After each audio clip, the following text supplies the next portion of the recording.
ಕಾಯಕವೇ ಕೈಲಾಸ. ಪರ್ವತಾಪುರ ಎಂಬ ರಾಜ್ಯದಲ್ಲಿ ಮಕುಜ ಎಂಬ ಕುದುರೆ ರಾಜನ ಬಳಿ ಕೆಲಸಕ್ಕೆ ಸೇರಿತ್ತು.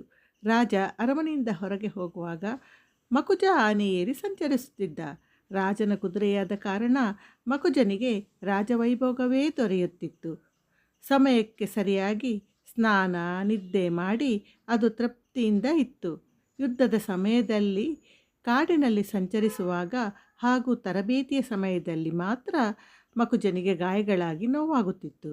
ಒಮ್ಮೆ ಆಸ್ತೇಯ ಎಂಬ ಕತ್ತೆ ತನ್ನ ಮಾಲೀಕನೊಂದಿಗೆ ರಾಜನ ಬಟ್ಟೆಗಳನ್ನು ಕೊಡಲು ಬಂತು.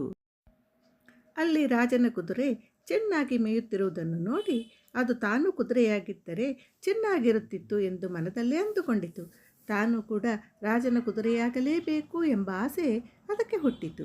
ಅದು ಮಕುಜ ಕುದುರೆಯ ಸ್ನೇಹ ಮಾಡಿಕೊಂಡು ತನ್ನ ಮನದ ಇಂಗಿತವನ್ನು ಹಂಚಿಕೊಂಡಿತು.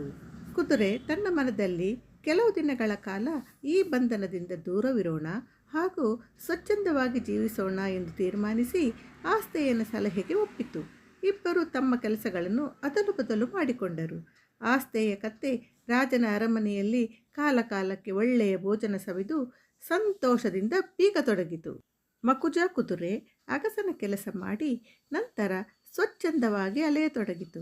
ನಿಸರ್ಗದಲ್ಲಿ ದೊರೆಯುವಂತಹ ತಾಜಾ ಆಹಾರಗಳನ್ನು ತಿಂದು ಖುಷಿಪಟ್ಟಿತು. ಈ ಜೀವನ ಎಷ್ಟು ಚೆನ್ನಾಗಿದೆಯಲ್ಲ ಎಂದು ಆಸ್ತೇಯ ಮತ್ತು ಮಕುಜರಿಗೆ ಅನಿಸತೊಡಗಿತು. ಕೆಲವು ದಿನಗಳ ನಂತರ ಕತ್ತೆಗೆ ಯುದ್ಧಗಳಲ್ಲಿ ಭಾಗವಹಿಸಲೇಬೇಕಾಯಿತು. ಆಗ ಅದಕ್ಕೆ ಗಾಯಗಳುಂಟಾದವು. ನಾನು ಅಗಸನೊಂದಿಗೆ ಕೆಲಸ ಮಾಡುವಾಗ ಸುಖವಾಗಿದ್ದೆ. ಆ ಜೀವನವೇ ಚೆನ್ನಾಗಿತ್ತು. ನಾನು ಅಗಸನೊಂದಿಗೆ ಕೆಲಸ ಮಾಡಬೇಕು ಎಂದು ಅಂದುಕೊಂಡಿತು. ಅದೇ ರೀತಿ ಕುದುರೆಯು ಅರಮನೆಯಲ್ಲಿರುವಾಗ ಸಿಗುತ್ತಿದ್ದ ಸ್ಥಾನ ಮಾನ ಅಗಸನ ಬಳಿ ಸಿಗದೆ ಕೊರಗತೊಡಗಿತು. ಒಂದು ದಿನ ಕತ್ತೆ ಹಾಗೂ ಕುದುರೆ ಪರಸ್ಪರ ಭೇಟಿಯಾಗಿ ತಮ್ಮ ತಮ್ಮ ಸ್ಥಾನಗಳಿಗೆ ಮರಳುವುದಾಗಿ ಮಾತನಾಡಿಕೊಂಡವು.